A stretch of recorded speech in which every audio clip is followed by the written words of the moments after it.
Okay, welcome to my very last attempt at making this vlog. And as I say vlog, it's not even a video log, it's an audio log, so it's just a log, I guess.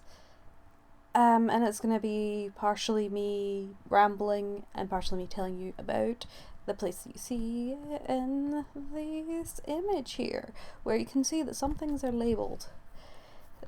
So yeah, this place, wait, I've not even introduced myself.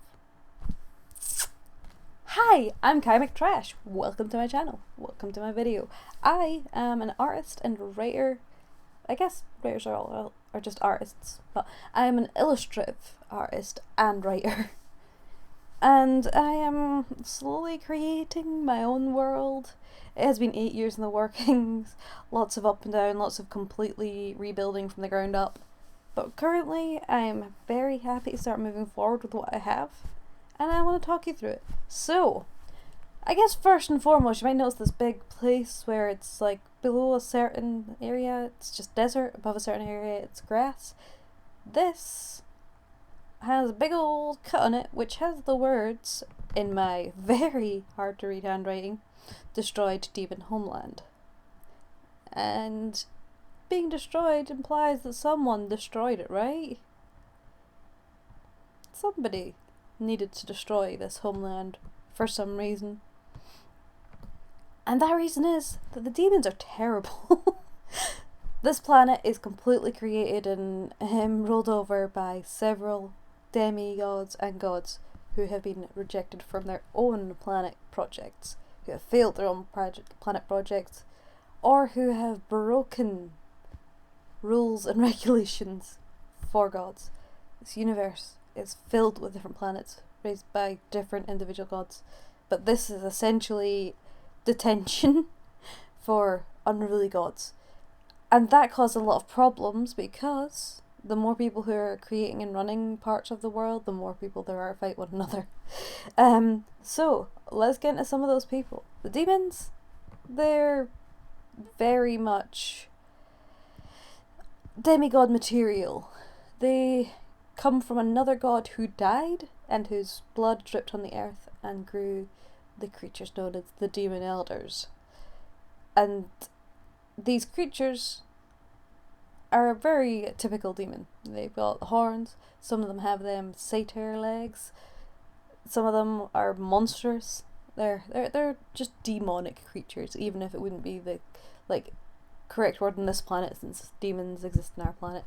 Just go with it. But yeah, the demons had their homeland destroyed. Now that kind of has something to do with these guys, the ocean Kiefin and the coastal Kiefin. Both are my creatures. The ocean Kiefin are the original and unedited version of the creature, living deep in the water and being exceptionally protected by pressure and the like, as well as a very fierce and strong demigoddess. But the coastal Kiefins are a different story. They have some Kiefin DNA, but it's mixed up with a bunch of other types, almost like several different types of genetic data has been kind of forced together over time to try and change how the Kiefins worked. And that might not be really down to the Kiefins themselves. That might be down to some more questionable people. And that happening may have caused something to happen to the demon homeworld. And so, because it was destroyed, they obviously had to go find another one. The Burnt Isles, where they pretty much are protected using some pretty tricky magical creatures, and as well as extreme weather in that area. They do not exist exactly on the island, but their pocket dimension is accessed via those islands. Because they live not on the planet, even though they once did. They have literally been scorched off the earth, the elders. Although it's not earth, it's, Frenrar, but the ground's still made of earth.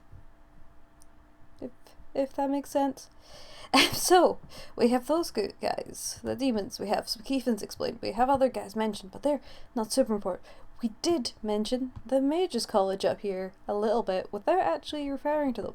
So yeah, the Mages Council are many people who were gifted powers by gods, blessings and such, that we trace down their whole family line.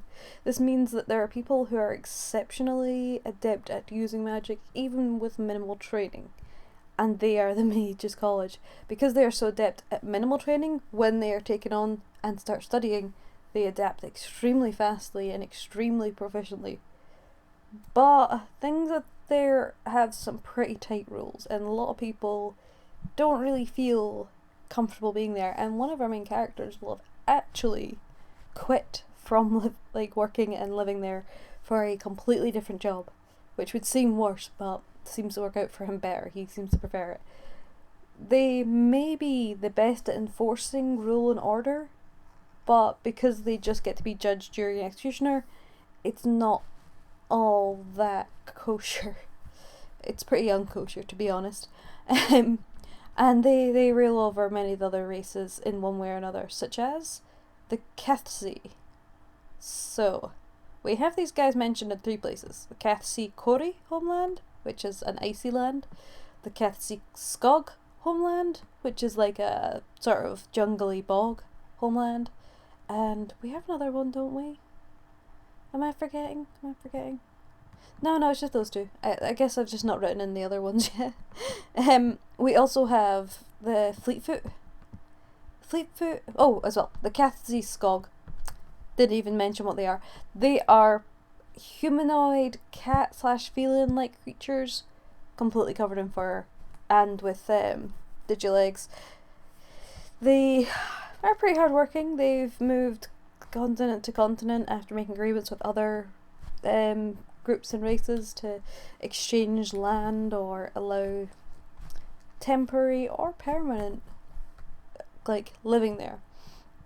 And this actually happened because the Cathsi Kori in the ice area were struggling to eat and headed out and had to start making some allies, making friends. This island is specifically left alone because of an agreement that let them have most of this island for their less cold protected members. And the Fleetfoot are a rabbit-like race. The Fleetfoot live here. It's kind of shaped like a rabbit. It's silly, exceptionally so, but I don't care. I really like it. It's very warm. It's kind of heavily flowered all over. There's just plants of blooming flowers everywhere. It's very beautiful looking sort of thing. And they have some structure in homes, but most of the time they just kind of comfortably live on and off the land. And the same goes for their icy grandmothers, I guess, in the Fleecefoot homeland, where they pretty much have to fish and hunt constantly. They are very much having to build structures to keep their people safe and warm, but they do have some pretty cool different materials and stuff that they've specifically focused in on for their people to help out, and some of that is influenced by other races. So that probably makes 0 sense and is probably very confusing. So maybe I should just show you one of the creatures, which is none of the creatures shown here. Let's show you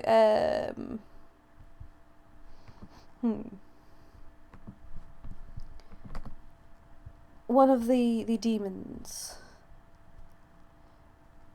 Actually, no, we're going to show you something else entirely. We're going to show you one of our demigods. So let's... No, don't select all of them. Life is unfair.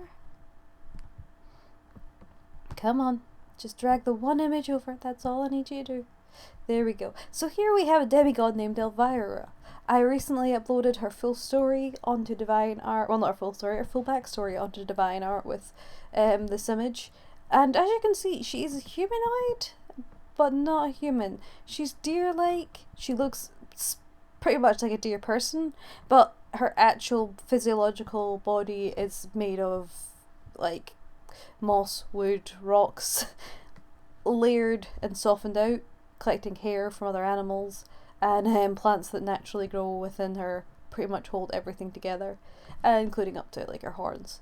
She's very heavily interested in nature and very compassionate towards anybody who needs help.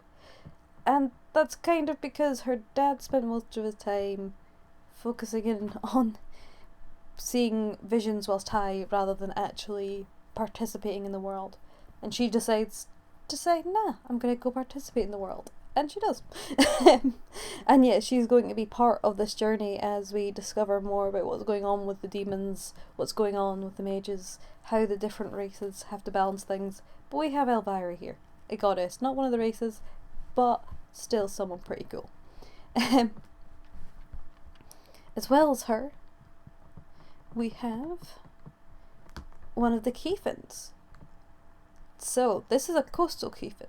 And as you may notice, it's got certain things that most land-faring animals would have. You know, feet, legs, arms, no fin, like little fins on the side and a tail, but her leg is not a fused fin. She also has notable bones and skeleton work which isn't purely aquatic based. This is due to mixing many things. Also, she is semi-transparent because of how her body, how Keefin's bodies work. And you can see things like her skeleton, a rather large crack in her sternum-like bone. And yeah, a bunch of little details like that. These guys like live essentially in swamps along the edge of the coast.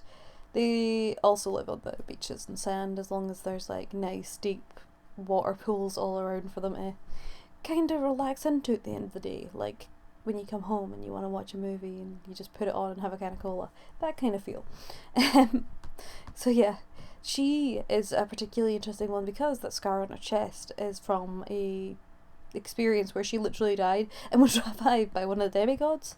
But because of this and this markings that sort of started appearing on her, like freckles, she has become almost like a celebrity within her race.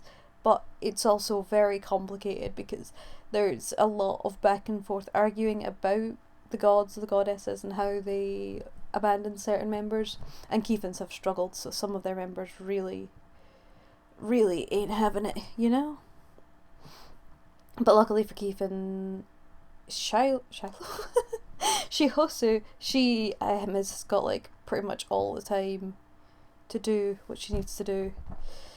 And all the money to do what she needs to do, which is usually just wandering about and trying to discover quite what is going on in the world and why things end up with her race being as it is. It's been mildly explained to her, but not fully, so she's gonna go on her own journey along with the rest of the protags to try and figure out where she needs to go in life and who she needs to help her do that. And it should be interesting following that, particularly because she is not particularly skilled in standard social behaviour. She also doesn't really fully understand like clothes and stuff. Like Keefin don't really do that. They kind of just hang around. Their talking is minimal. She's a strange little duck. But she's going to get there. But yeah, so on the Keefin, they have a beak-like skull. They also have 3 eyes.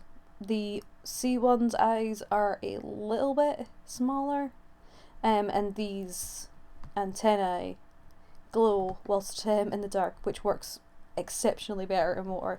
Out of water, it's kind of light and not all that effective.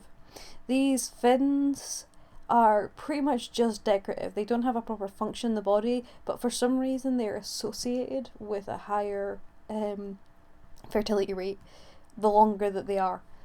But just because they're short doesn't mean that character couldn't have children. It just means that they may have more trouble than the fertile Shihosu. These also grew in on Shihosu after she was revived, so I do not believe she would have had them as long if she had not had the blessing of a god. And yeah, these things on her feet are meant to emulate the feet pads of coot birds and moorhen-like birds. These help them move around a lot better on land and water. And yeah, they have fins that kind of harken back to their old swimming days, but now they don't swim all that much. They can survive way longer than the standard creature of Frenrar underwater, but they can't live there. They can't sleep there for like 8 hours and be fine. They would have physical reactions to that. So yeah, that's a little breakdown. We mentioned about these demons who are a bit problematic, and I think we'll go into them a lot more because they're a huge part of the story. Most of the characters we're going to follow will first make contact with the demons before the rest of the planet, because they're coming from ding ding ding ding planet Earth. Humans thrown into another planet just to discover it and essentially have a little mini quest to help everything, and then have a bigger quest to see how that didn't actually fix everything. I am 100% positive it's going to be interesting. I hope you guys are around to see it when it comes to fruition. And, pardon me, I thank you very much for joining me on this little ranty vlog, audio log thing where I talk about this. I just needed to really get some things out other than just drawing, I guess. I don't talk a lot, so as well, it is kind of refreshing to talk. I hope it's been refreshing for you. If there are questions about this, absolutely feel free to ask me. I would be more than happy to do a Q&A about this topic. So let me know what you think, and hopefully I'll see you guys in the next video. Bye!